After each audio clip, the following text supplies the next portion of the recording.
What's going on, Raiders? Duelam here, and today we're going to be talking about the Lizard Men faction, and we've got some pretty stellar picks, especially when it comes to things like Faction War, even things like Clan Boss, Hydra. We've got some pretty solid picks all around, so if you're ready, let's get into it. But first, make sure you're clicking that download link or scanning the QR code to get Karato Fox Hunter. The second you start the game, an amazing legendary nuker. At level 10, you're going to be getting Tagore, an amazing epic support character. At level 20, you're going to be getting Fane, who's got some incredible turn meter steal, as well as some pretty crazy damage. And then at level 30, you're going to be getting Vergus, who's a defense-based champion, to help keep your other characters alive. And then this is super important. Day number 1 within the first 24 hours of making your Raid Shadow Legends account.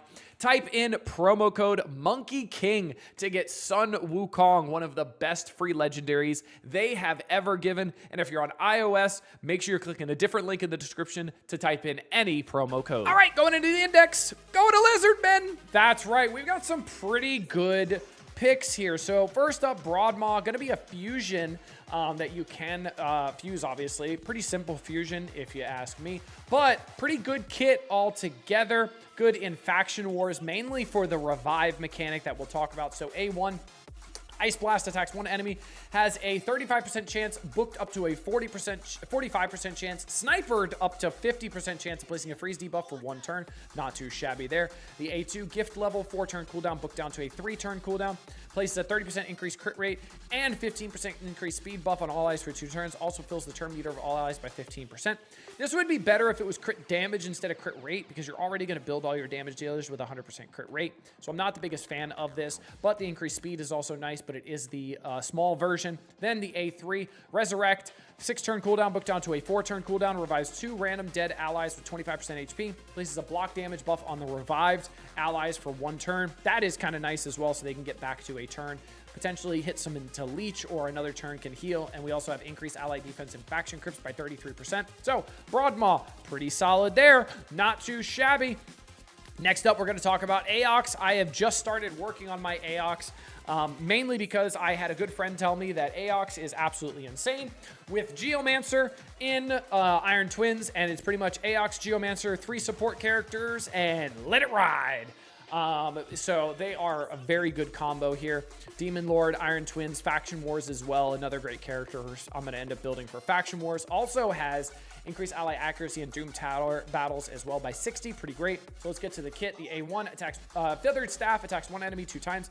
Each hit has a 10% chance, booked up to a 30% chance of placing a poison debuff for 2 turns. Nothing wrong with that. Lord of Restoration, 4-turn cooldown, booked down to a 3-turn cooldown, attacks 1 enemy, heals all allies by 10% of their max HP, heals each ally by an extra 10% for each debuff on the target, or each, by 2.5% for each debuff on the target. Very solid there as well on a 3-turn cooldown. Good healing. A3, Weight of the Aeons. Eons? Aeons. Ions? I'm not sure. 4-turn cooldown, booked down to a 3-turn cooldown. It places a big version of decreased attack debuff on all enemies for 2 turns. Also has a 100% booked up chance of decreasing each enemy's turn meter by 20%. Places a 30% increased crit rate debuff. Decreased crit rate debuff on the target for 2 turns if the target has 50% more turn meter or more after the turn meter decrease. So this will always work because you can't rewind the Iron Twins ball, so that'll always be great. Then we have Steward of Time, passive, increases the duration of 2 random debuffs on the attacker by 1 turn when attacked. Only occurs once per hit.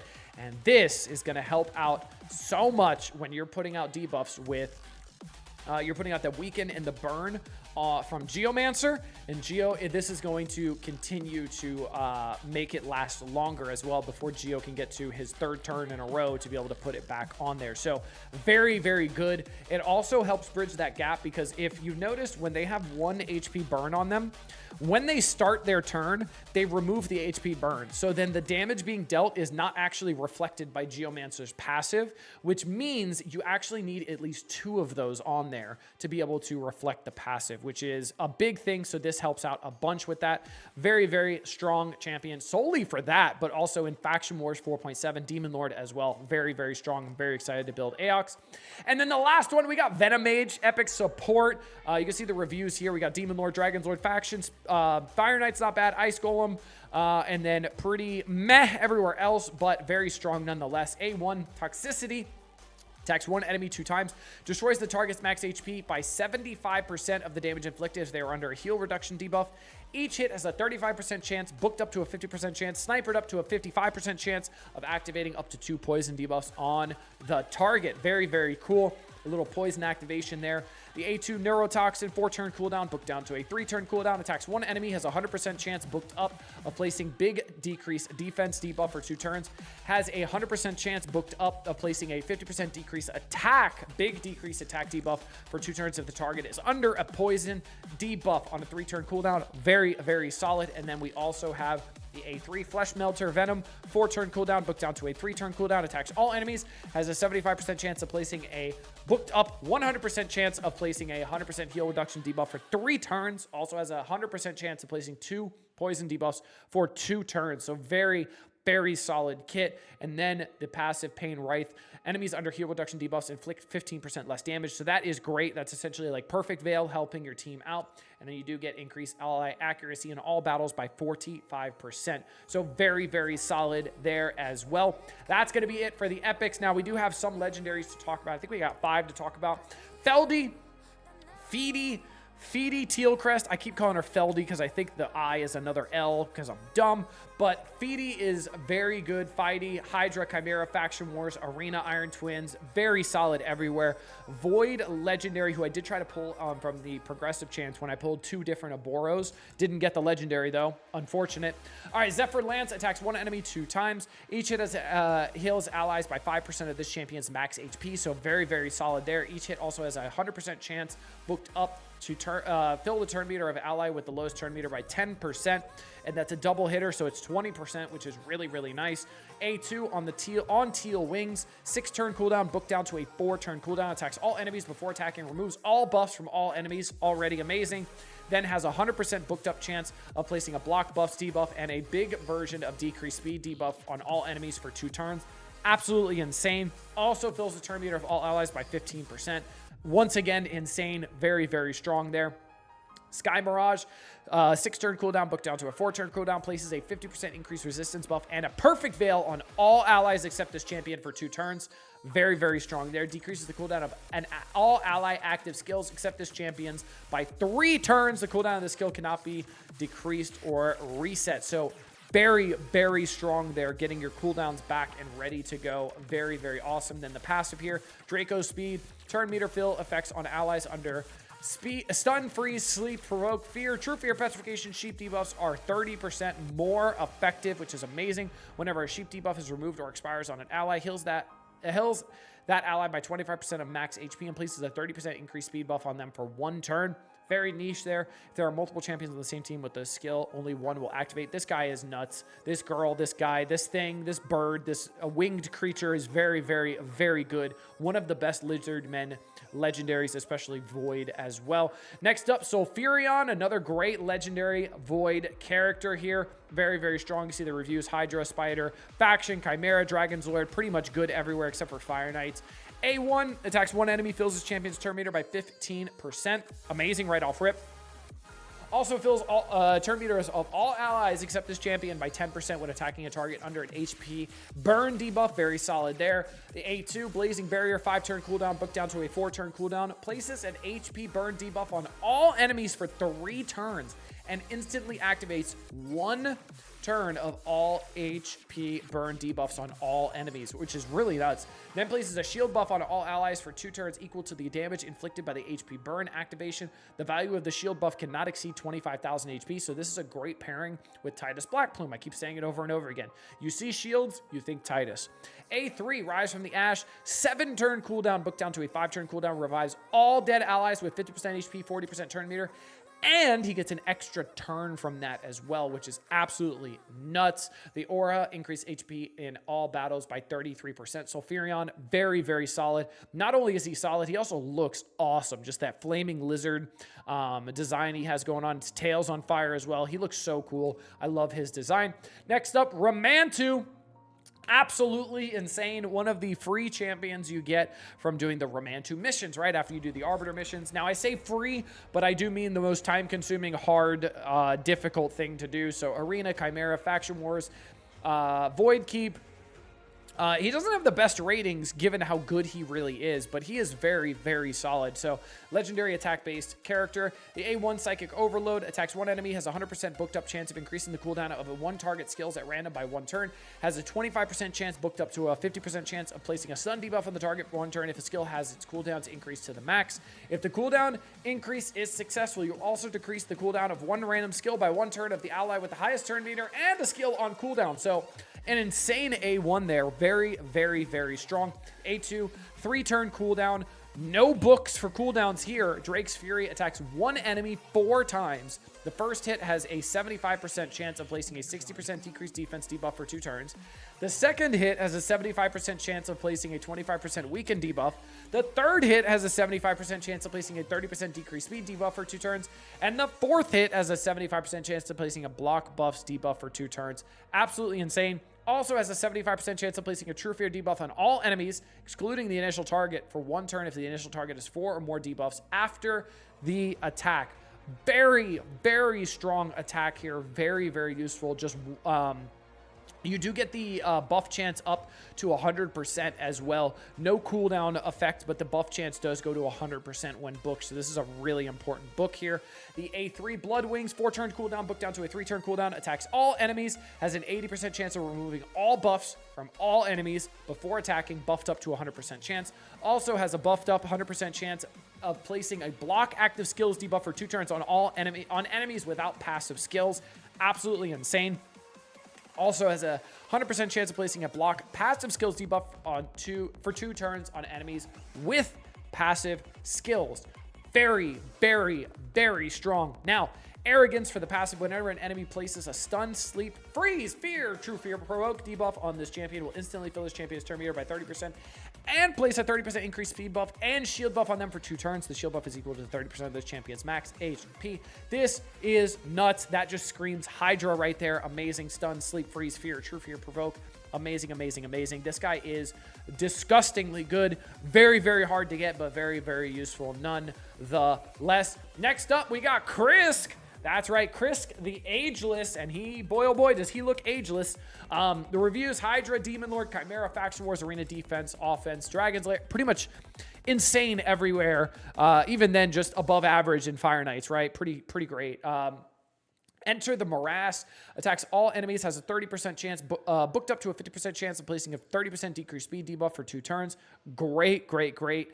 A2, Centuried Vigor, 4-turn cooldown, booked down to a 3-turn cooldown, attacks all enemies, places a 50% ally protection buff on all allies except this champion for 2 turns, places 2 15% continuous heal buffs on this champion for 1 turn, increases the duration of all ally buffs for 1 turn.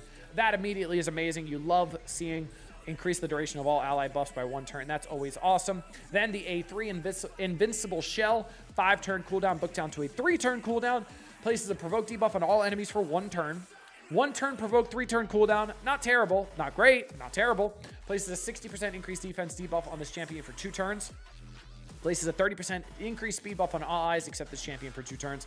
That's really nice. You love increased speed. Then the passive Might of the Ages. At the start of each round, places a shield buff on all allies for 2 turns equal to 50% of the champion's max HP. Has a 100% chance booked up of placing a 60% decreased defense debuff and a 50% decreased attack debuff on the attacker for 1 turn when hit. So that almost always keeps the decreased defense and the decreased attack up all the time, which is absolutely nuts. So that takes away the need for a decreased attack, decreased defense. Also, a shielder on the passive here as well. Very, very, very strong. Amazing, amazing, amazing.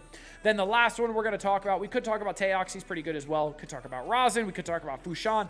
But I'm going to talk about Donatello, that's right. The man, the myth, the lizard man. The only one of the Teenage Mutant Ninja Turtles that's actually a lizard man. There's lore behind it. Don't judge it. This guy is absolutely nuts. Ratings here: Hydra, Demon Lord, Campaign, Chimera, Faction Wars, Arena Offense, Minotaurs, Arena Defense, Iron Twins. He's literally a 4.9 pretty much everywhere, or a 5 in Faction Wars. This guy is absolutely disgusting.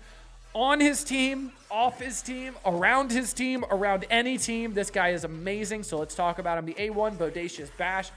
Attacks one enemy, heals all allies by 5% of this champion's max HP. Instantly activates one random continuous heal buff on all allies. Amazing, you get more damage and some more heals from the books as well. A2 Shell Shocker, 6-turn cooldown, book down to a 4-turn cooldown. Attacks all enemies, decreases the cooldowns of all ally skills except this champion's by 2 turns. This skill's cooldown cannot be decreased or reset. So what we talked about, the decreased cooldown will not work here. Places a 30% increased speed buff on all allies for 2 turns. Damage based on HP. His damage based on HP is the A1 as well. Also, the heal is based off of that as well, which is great. Then the A3 Seeker of the Ooze, 6-turn cooldown, book down to a 3-turn cooldown, removes all debuffs from all allies. Already great. A full team cleanse, right? Places a 15% continuous heal buff and a 25% strengthen buff on all allies for 2 turns. And if that wasn't enough, then you also fill turn meters of all allies by 20%. Absolutely nuts. And then guess what? The passive, that's right, same thing for Raphael. Whenever Leonardo, Donatello, Michelangelo, or Raphael attacks, this champion will join that attack with what? That's right, you'd said it. The A1, healing for 5% of this champion's max HP. So they will always be at full health because this assist will be going off so much, especially with the full Teenage Mutant Ninja Turtle team. It's absolutely disgusting. It's amazing, amazing, amazing. Then the active effect has a 6-turn cooldown, book down to a 4-turn cooldown. Whenever an ally is about to receive a fatal hit, this champion prevents that ally's death and keeps them alive with 1 HP. Then equalizes that ally's HP. The HP level of that ally will be brought up to the average HP level of the team. There are multiple champions on the team with this skill. Only one will activate. So essentially what this is it saves them from death and then brings them back up to pretty good life as well. Based off of the equalizes the allies, equalizes that ally's HP. The HP level of the ally will be brought up to the average HP level of the team. This guy, build him with speed, build him with health, and he will do some insane damage for you. I've met 100,000 health, and he does some pretty nutty damage with just like tanky gear on him and speed gear on him. And I absolutely love him. I can't say enough good things about him. That was confusing me there for a second. I found it. But this guy is absolutely insane. I hope you guys got him when he was available because he is absolutely nuts. But that's going to be it for the Lizard Men faction. Again, we're not talking about mythicals here because they're all great, right? But I hope you guys enjoyed this one. I hope you guys learned something. If I missed anybody, please let me know who I might be skipping over here and who might be really good to talk about. Maybe if it's even a rare that I'm not aware of. But in the meantime, make sure you're clicking that download link. Make sure you're starting off in Raid Shadow Legends the best way possible. 3 epics, 3 legendaries. Michelangelo being one of them. A companion champion for Donatello as well. But you'll get Michelangelo 100% for free. So that's absolutely amazing. Make sure you guys are using that download link and then you're typing in promo code Monkey King to get Sun Wukong. Those two will just carry you through the entirety of the early game and through mid game as well. They're absolutely awesome. Hope you guys enjoyed this one. Until next time, this has been Duelim. Later, Raiders.